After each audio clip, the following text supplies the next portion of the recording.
شروع اللہ کا نام لے کر جو بڑا مہربان نہایت رحم والا ہے۔ یاسین، حکمت بھرے قرآن کی قسم، تم یقیناً پیغمبروں میں سے ہو، بالکل سیدھے راستے پر۔ یہ قرآن اس ذات کی طرف سے اتارا جا رہا ہے جس کا اقتدار بھی کامل ہے، جس کی رحمت بھی کامل، تاکہ تم ان لوگوں کو خبردار کرو جن کے باپ داداؤں کو پہلے خبردار نہیں کیا گیا تھا، اس لیے وہ غفلت میں پڑے ہوئے ہیں۔ حقیقت یہ ہے کہ ان میں سے اکثر لوگوں کے بارے میں بات پوری ہو چکی ہے، اس لیے وہ ایمان نہیں لاتے۔ ہم نے ان کے گلوں میں توق ڈال رکھے ہیں جو ٹھوڑیوں تک پہنچے ہوئے ہیں،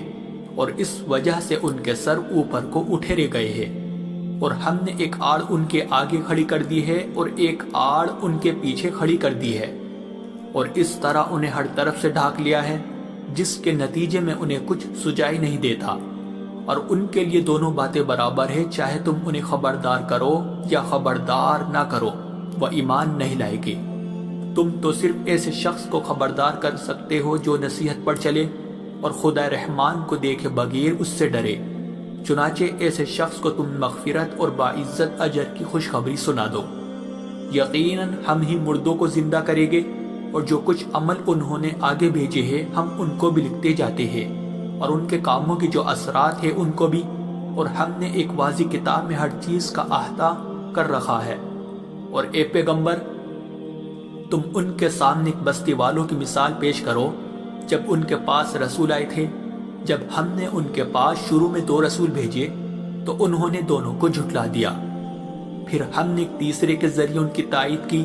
اور ان سب نے کہا کہ یقین جانو ہمیں تمہارے پاس رسول بنا کر بھیجا گیا ہے۔ انہوں نے کہا تمہاری حقیقت اس کے سوا کچھ بھی نہیں ہے کہ تم ہم جیسے ہی آدمی ہو، اور خدا رحمان نے کوئی چیز نازل نہیں کی ہے،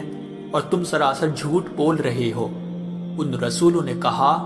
ہمارا پروردگار خوب جانتا ہے کہ ہمیں واقعی تمہارے پاس رسول بنا کر بھیجا گیا ہے، اور ہماری ذمہ داری اس سے زیادہ نہیں ہے کہ صاف صاف پیغام پہنچا دے۔ بستی والوں نے کہا ہم نے تو تمہارے اندر نحوست محسوس کی ہے، یقین جانو اگر تم باز نہ آئے تو ہم تم پر پتھر برسائے گی اور ہمارے ہاتھوں تمہیں بڑی دردناک سزا ملے گی۔ رسولوں نے کہا تمہاری نحوست خود تمہارے ساتھ لگی ہوئی ہے، کیا یہ باتیں اس لیے کر رہے ہو کہ تمہیں نصیحت کی بات پہنچائی گئی ہے؟ اصل بات یہ ہے کہ تم خود حد سے گزرے ہوئے لوگ ہو۔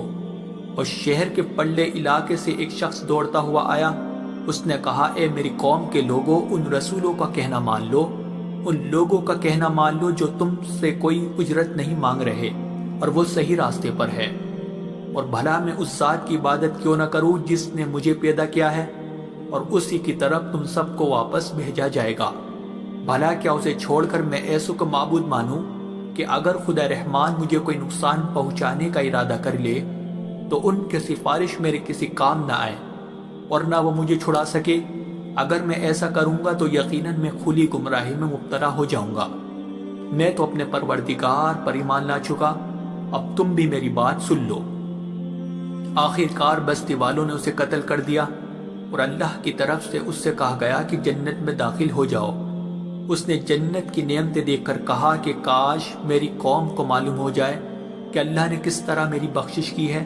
اور مجھے باعزت لوگوں میں شامل کیا ہے۔ اور اس شخص کے بعد ہم نے اس کی قوم پر آسمان سے کوئی لشکر نہیں اتارا، اور نہ ہمیں اتارنے کی ضرورت تھی، وہ تو بس ایک ہی چنگھاڑ تھی جس سے وہ ایک دم بجھ کر رہ گئے۔ افسوس ہے ایسے بندوں کے حال پر، ان کے پاس کوئی رسول ایسا نہیں آیا جس کا وہ مذاق نہ اڑاتے رہے ہو۔ کیا انہوں نے نہیں دیکھا کہ ان سے پہلے ہم نے کتنی قوموں کو اس طرح ہلاک کر چکے ہیں کہ وہ ان کے پاس لوٹ کر نہیں آتے؟ اور یہ جتنے لوگ ہیں ان سبھی کو اکٹھا کر کے ہمارے سامنے حاضر کیا جائے گا، اور ان کے لیے ایک نشانی وہ زمین ہے جو مردہ پڑی ہوئی تھی، ہم نے اسے زندگی عطا کی، اور اس نے غلہ نکالا جس کی خوراک یہ کھاتے ہیں، اور ہم نے اس زمین میں کھجوروں اور انگوروں کے باغ پیدا کیے، اور ایسا انتظام کیا کہ اس میں سے پانی کے چشمے پھوٹ نکلے تاکہ یہ اس کی پیداوار میں سے کھائے، حالانکہ اس کو ان کے ہاتھوں نے نہیں بنایا تھا۔ کیا پھر بھی یہ شکر نہیں کریں گے؟ پاک ہے وہ ذات جس نے ہر چیز کے جوڑے جوڑے پیدا کیے ہیں، اس پیداوار کے بھی جو زمین اگاتی ہے اور خود ان انسانوں کے بھی اور ان چیزوں کی بھی جنہیں یہ لوگ ابھی جانتے تک نہیں ہیں، اور ان کے لیے ایک اور نشانی رات ہے، ہم اس پر سے دن کا چھلکا اتار لیتے ہیں تو وہ یکایک اندھیرے میں رہ جاتے ہیں اور سورج اپنے ٹھکانے کی طرف چلا جا رہا ہے۔ یہ سب اس ذات کا مقرر کیا ہوا نظام ہے جس کا اقتدار بھی کامل ہے، جس کا علم بھی کامل، اور چاند ہے کہ ہم نے اس کی منزل تاب تول کر مقرر کر دی ہے، یہاں تک کہ وہ جب ان منزلوں کے دورے سے لوٹ کر آتا ہے تو کھجور کی پرانی ٹہنی کی طرح پتلا ہو کر رہ جاتا ہے۔ نہ تو سورج کی مجال ہے کہ وہ چاند کو جا پکڑے اور نہ رات دن سے آگے نکل سکتی ہے، اور یہ سب اپنے اپنے مدار، اور ان کے لیے ایک اور نشان یہ ہے کہ ہم نے ان کی اولاد کو بھری ہوئی کشتی میں سوار کیا، اور ہم نے ان کے لیے اسی جیسی اور چیزیں بھی پیدا کی جن پر یہ سواری کرتے ہیں، اور اگر ہم چاہیں تو انہیں غرق کر ڈالے، جس کے بعد نہ تو کوئی ان کی فریاد کو پہنچے اور نہ ان کی جان بچائی جا سکے۔ لیکن یہ سب ہماری طرف سے ایک رحمت ہے اور ایک معین وقت تک زندگی کا مزہ اٹھانے کا موقع ہے جو انہیں دیا جا رہا ہے۔ اور جب ان سے کہا جاتا ہے کہ بچو اس عذاب سے جو تمہارے سامنے ہے اور جو تمہارے مرنے کے بعد آئے گا تاکہ تم پر رحم کیا جائے،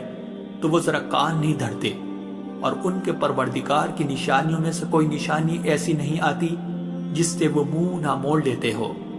اور جب ان سے کہا جاتا ہے کہ اللہ نے تمہیں جو رزق دیا ہے اس میں سے غریبوں پر بھی خرچ کرو، تو یہ کافر لوگ مسلمانوں سے کہتے ہیں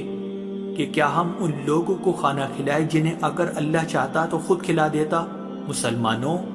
تمہاری حقیقت اس کے سوا کچھ بھی نہیں کہ تم کھلی گمراہی میں پڑے ہوئے ہو، اور کہتے ہیں کہ یہ قیامت کا وعدہ کب پورا ہوگا؟ مسلمانوں بتاؤ اگر تم سچے ہو۔ دراصل یہ لوگ بس ایک چنگاڑ کا انتظار کر رہے ہیں جو ان کی اجت بازی کے عین درمیان انہیں آ پکڑے گی، پھر نہ یہ کوئی وصیت کر سکے گے اور نہ اپنے گھر والوں کے پاس لوٹ کر جا سکے گے، اور سور پھونکا جائے گا تو یکایک اپنی قبروں سے نکل کر اپنے پروردگار کی طرف تیزی سے روانہ ہو جائے گے، کہے گے کہ ہائے ہماری کم بختی، ہمیں کس نے ہمارے مرکز سے اٹھا کھڑا کیا ہے؟ جواب ملے گا کہ یہ وہی چیز ہے جس کا خدا رحمان نے وعدہ کیا تھا اور پیغمبروں نے سچی بات کہی تھی، اور کچھ نہیں، بس ایک زور کی آواز ہوگی جس کے بعد یہ سب کے سب ہمارے سامنے حاضر کر دیے جائیں گے۔ چنانچہ اس دن کسی شخص پر کوئی ظلم نہیں ہوگا اور تمہیں کسی اور چیز کا نہیں، بلکہ انہی کاموں کا بدلہ ملے گا جو تم کیا کرتے تھے۔ جنت والے لوگ اس دن یقیناً اپنے مشغلے میں مگن ہوگے، اور وہ ان کی بیویاں گھنے سایوں میں آرام دانشتوں پر ٹیک لگائے ہوئے ہوگے۔ وہاں ان کے لیے میوے ہوگے اور انہیں ہر وہ چیز ملے گی جو وہ منگوائے گے۔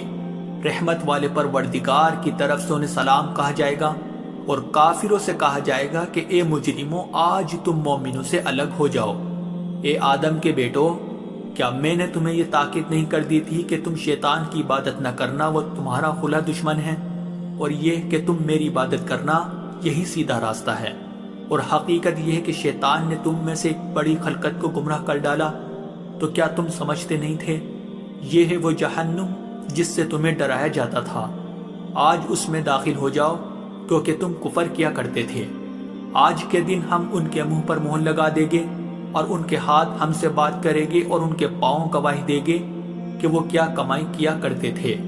اور اگر ہم چاہیں تو یہی دنیا میں ان کی آنکھیں مل یا میٹ کر دیں، پھر یہ راستے کی تلاش میں بھاگے پھرے، لیکن انہیں کہاں کچھ سجا، اور اگر ہم چاہیں تو ان کی اپنی جگہ پر بیٹھے بیٹھے ان کی صورتیں اس طرح مسخ کر دے کہ یہ نہ آگے بڑھ سکے اور نہ پیچھے لوٹ سکے، اور ہم جس شخص کو لمبی عمر دیتے ہیں اسے تخلیقی اعتبار سے الٹ ہی دیتے ہیں، کیا پھر بھی انہیں عقل نہیں آتی؟ اور ہم نے اپنے ان پیغمبروں کو نہ شاعری سکھائی ہے اور نہ وہ ان کے شایان شان ہیں، یہ تو بس ایک نصیحت کی بات ہے، اور ایسا قرآن جو حقیقت کو کھول کھول کر بیان کرتا ہے تاکہ ہر اس شخص کو خبردار کرے جو زندہ ہو، اور تاکہ کفر کرنے والوں پر حجت پوری ہو جائے۔ اور کیا انہوں نے یہ نہیں دیکھا کہ ہم نے اپنے ہاتھوں کی بنائی ہوئی چیزوں میں سے ان کے لیے موشی پیدا کیے اور یہ ان کے مالک بنے ہوئے ہیں، اور ہم نے ان موشیوں کو ان کے قابو میں دے دیا ہے، چنانچہ ان میں سے کچھ وہ ہے جو ان کی سواری بنے ہوئے ہیں اور کچھ وہ ہے جنہیں یہ کھاتے ہیں، نیز ان کو ان موشیوں سے اور بھی فائدہ حاصل ہوتے ہیں اور پینے کی چیزیں ملتی ہے، کیا پھر بھی یہ شکر نہیں بجا لائے گے؟ اور انہوں نے اللہ کو چھوڑ کر اس امید پر دوسرے خدا بنا رکھے ہیں کہ انہیں ان سے مدد ملے، حالانکہ ان میں یہ طاقت ہی نہیں ہے کہ ان کی مدد کر سکے، بلکہ وہ ان کے لیے ایک ایسا مخالف لشکر بنے گے جسے قیامت میں ان کے سامنے حاضر کر لیا جائے گا۔ غرض اے پیغمبر، ان کی باتیں تمہیں رنجیدہ نہ کریں۔ یقین جانو ہمیں سب معلوم ہے کہ یہ کیا کچھ چھپاتے اور کیا کچھ ظاہر کرتے ہیں۔ اور کیا انسان نے یہ نہیں دیکھا کہ ہم نے اسے نطفے سے پیدا کیا تھا، پھر اچانک وہ کھلم کھلا جھگڑا کرنے والا بن گیا۔ ہمارے بارے میں تو وہ باتیں بناتا ہے اور خود اپنی پیدائش کو بھلا بیٹا ہے، کہتا ہے کہ ان ہڈیوں کو کون زندگی دے گا جب کہ وہ گل چکی ہوگی۔ کہہ دو کہ ان کو وہی زندگی دے گا جس نے انہیں پہلی بار پیدا کیا تھا، اور وہ پیدا کرنے کا ہر کام جانتا ہے۔ وہی ہے جس نے تمہارے لیے سرسبز درخت سے آگ پیدا کر دی ہے، پھر تم ذرا سی دیر میں اس سے سلگانے کا کام لیتے ہو۔ بھلا جس ذات نے آسمانوں اور زمین کو پیدا کیا ہے، کیا وہ اس بات پر قادر نہیں ہے کہ ان جیسوں کو دوبارہ پیدا کر سکے؟ کیوں نہیں، جبکہ وہ سب کچھ پیدا کرنے کی پوری مہرت رکھتا ہے۔ اس کا معاملہ تو یہ ہے کہ جب وہ کسی چیز کا ارادہ کر لے تو صرف اتنا کہتا ہے کہ ہو جا، بس وہ ہو جاتی ہے۔ غرض پاک ہے وہ ذات جس کے ہاتھ میں ہر چیز کی حکومت ہے، اور اسی کی طرف تم سب کو آخر کار لے جایا جائے۔